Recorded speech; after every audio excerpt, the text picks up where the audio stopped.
তো hi guys, কেমন আছো তোমরা? চলেছি নতুন একটা ভিডিও নিয়ে। আজ আমি যাচ্ছি শিব মন্দির, রাজমন্দির, সবচেয়ে সুন্দর বলতে পারো এখন লেটেস্ট তৈরি হয়েছে ওটা। সুন্দর আর বড় শিব মন্দিরের মধ্যে এটা একটা রয়েছে গাইস। আজ আমি যাচ্ছি তোমাদের ওই শিব মন্দিরটা দেখাতে। আর ওরই পাশে গাইস এইখানে সবচেয়ে ফেমাস কৃষ্ণ মন্দিরটা রয়েছে, যেটা তোমাদেরকে আমি দেখাবো খুব শীঘ্রই। রেডি থেকো সেই ভিডিওটার জন্য। আপাতত এখন শিব মন্দিরটা দেখো গাইস, কেমন শিব মন্দিরটা। আমার তো সত্যি বড় দিল ছুঁয়ে গেছে শিব মন্দিরের সব জিনিসগুলো দেখে। আর ফাইনালি পৌঁছে গেছি আমরা শিব মন্দিরে। এবার চলো ভেতরে এন্ট্রেন্সে গিয়ে আমরা আগে সব কিছু দেখে নিই কীরকম কী রয়েছে। এইখানে সামনে দেখতেই পাচ্ছ এতটা বড় গাইস দরজাটা জাস্ট। আর সাইডে এইখানে জুতো খুলে রাখতে হয়, এটা এখানে নিয়ম বলতে পারো। এখানে প্রথমে আমি, দাদা, মা তিনজনে এসে আগে জুতোটা রেখে দিয়ে বাইরের দিকে আসার সময় দেখলাম এইখানে একটা শিব মন্দিরের স্ট্যাচু রয়েছে। দ্বিতীয় সামনে দেখতেই পাচ্ছ এইখানে একটা শিব ঠাকুরের স্ট্যাচু রয়েছে, যেটা আমরা এখানে এখন প্রণাম করে বেরিয়ে যাই। জয় বাবা শিবশম্ভু। চলো ভেতরের দিকে এন্ট্রি নিই। মহাকালের নাম দিয়ে আমরা এখন এন্ট্রির দিকে চলে গেছি। ভেতরটা দেখো গাইস, জাস্ট বাইরে থেকে গাইস অন্য কিছু মনে হতে পারে, কিন্তু জাস্ট ভেতরের দৃশ্যটা দেখো, দারুণ। হ্যালো গাইস, কেমন আছো ভাই? রক্তদ্বীপ ব্লগে তোমাদের স্বাগত। আজকে আমরা চলে এসেছি মহাকাল টেম্পেলে। তোমাদেরকে আমরা টেম্পেলটা আবার ঘুরে ঘুরে দেখাবো। লাগছে গাইস। আর সাইডে এখানে দেখো সব রকমের ঠাকুরগুলো রয়েছে, তোমরা সব ঠাকুরগুলো এখানে দেখতে থাকো। আমি আবার তোমাদেরকে এই ঠাকুরগুলো দেখার পর আবার আমি আসছি। আর এইখানে সত্যি বলবো গাইস, ঠাকুরগুলোর ফেসগুলো জাস্ট অ্যাট্রাকটিভ, জাস্ট আমি দেখে না দিল ছুঁয়ে গেছে। আর এইখানে গাইস একটা এমন একটা ঠাকুরের রয়েছে যেইখানে মানে কয়েন রাখলে না সেই কয়েনটা ডাইরেক্ট সোজা হয়ে যায়। ওটা সবার সঙ্গে হয় না ঠিকই, বাট কিছু কিছু মানুষদের সাথে হয়। তোমাদেরকে সেটাও আমি দেখাবো, দেখতে থাকো ভিডিওটা, জাস্ট দেখতে থাকো। একটুও যদি মিস করেছো তো সব মিস, ওই জন্য পুরো ভিডিওটা দেখো। আমি আবার আসছি।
প্রথমে আশেপাশটা তো তোমরা দেখতেই পেলে কতটা সুন্দর। এবার চলো ভেতরটা দেখা যাক কি রকম হতে পারে, তোমাদের আন্দাজ আমি জানি না। চলো ভেতরের দিকে আমরা এখন সবাই মিলে যাচ্ছি।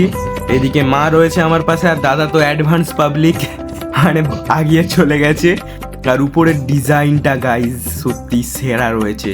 আর সামনে আমাদের মহাকালের পুজো শুরু হয়ে গেছে, চলো তোমাদেরকে পুজোটাও দেখাবো।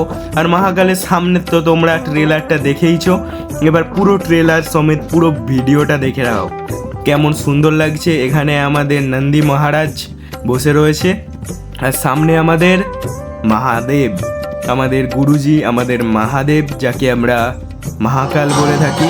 চলো এবার সেই দিকে যাওয়া যাক, কারণ এই দিকটা তোমাদেরকে দেখালাম আর বাকিটাও তো তোমাদেরকে দেখাতে হবে নাকি। আর এইখানে সব মহাদেবের যতগুলো মন্দির রয়েছে সবগুলো রয়েছে, ওইগুলো তোমাদেরকে দেখাবো।